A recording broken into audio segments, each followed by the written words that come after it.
Hola, good morning! Mula dito sa Madrid, Espanya. This is Gandang Pilipinas sa Espanya, where we talk about beauty, lifestyle, and my real-life experiences here in Madrid, Spain. If you love honest reviews, girly finds, and glow-up energy, you're in the right place. For today's video, ipapakita ko sa inyo yung mga bagay na ginagawa ko tuwing umaga kung gusto kong maging extra para sa sarili ko. At isa nga sa mga ginagawa ko ay ang paggamit ng LED light mask. Medyo hindi ko na ipapakita kung paano ko ito ginagamit, kaya naman ngayon, isi-share ko ito sa inyo. Plus, isi-share ko din yung updated collagen na iniinom ko. Kaya naman, kung curious ka na at gusto mo nang makita, please keep on watching.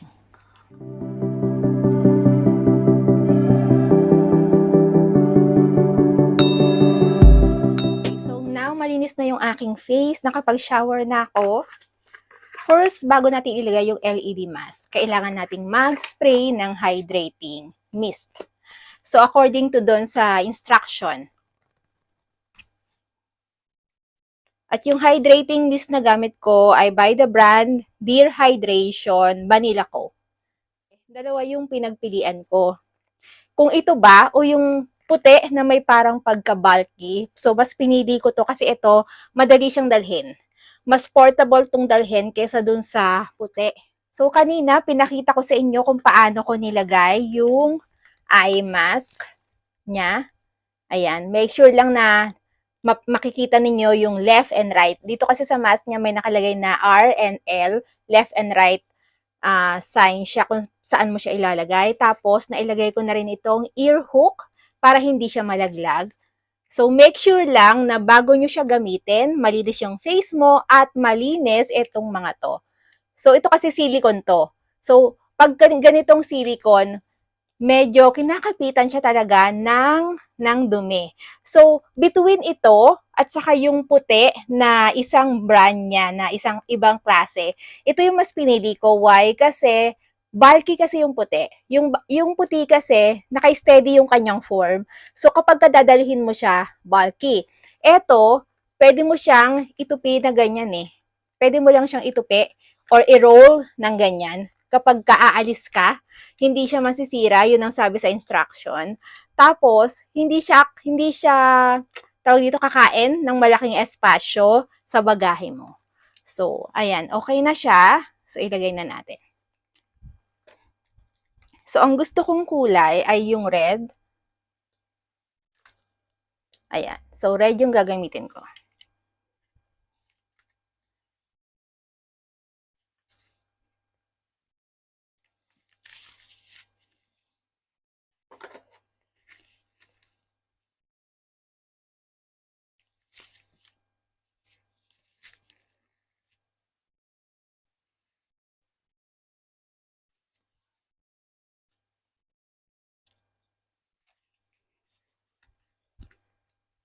Okay. So, ayan. So, make sure lang na okay siya, maayos yung pagkakalagay mo.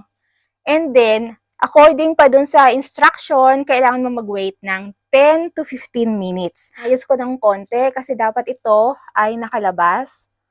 Ayan. Okay. So, kailangan maayos yung pagkakalagay mo para ma-distribute ng maayos din, ma-distribute yung LED sa face mo. Ayan. So, kaya merong ear hook para sakto dapat doon yung ear mo. Doon mo ilalagay. Okay, so habang wini-wait natin na mag-stop yung timer niya ng 15 minutes, gagawin ko na yung aking collagen iced coffee. Kasi hindi pa ako nakaka-collagen ngayong araw. So, etong collagen na tinitake ko ngayon, Pure Beauty Collagen, isa to, pinadala to sa akin nung nag-purchase ako ng Laxcent. So, ayan, dalawa to naubos ko na yung isa. So, ito na lang yung natitira. Itong isang pouch na lang. So, meron na akong ice dito sa aking tumbler. And now, nagpainit ako ng konting tubig dito sa mug. Konting-konti lang para mag-dissolve yung coffee at saka yung collagen muna. So, everyday kasi ako nagko-collagen. Importante sa akin yun. So, So, ang maganda dito may kasama siyang scooper. So, 2 scoop ang ilalagay ko. Okay, 2 scoop. So, pakita ko lang ulit. Ayan siya.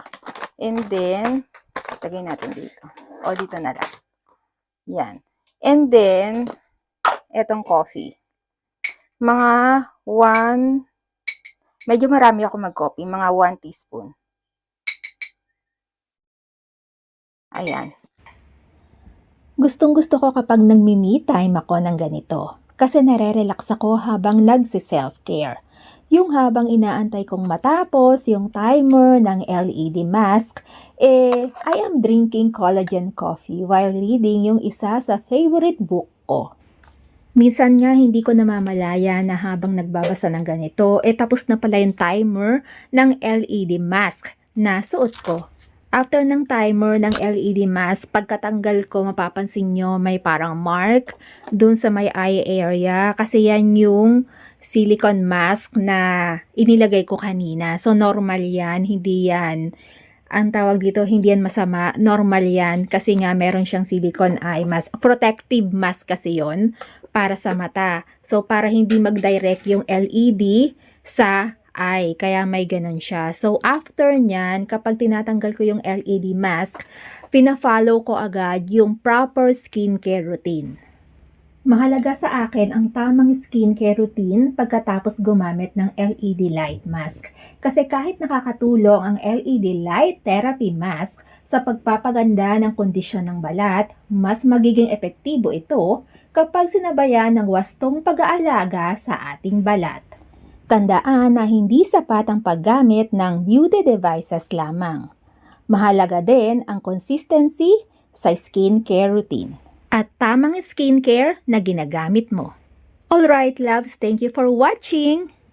Bago tayo magtapos, kung bago ka dito sa aking channel, please subscribe to my channel at huwag mong kalimutang i-click ang all after ng notification bell para updated ka at wala kang mamiss sa mga susunod ko pang videos.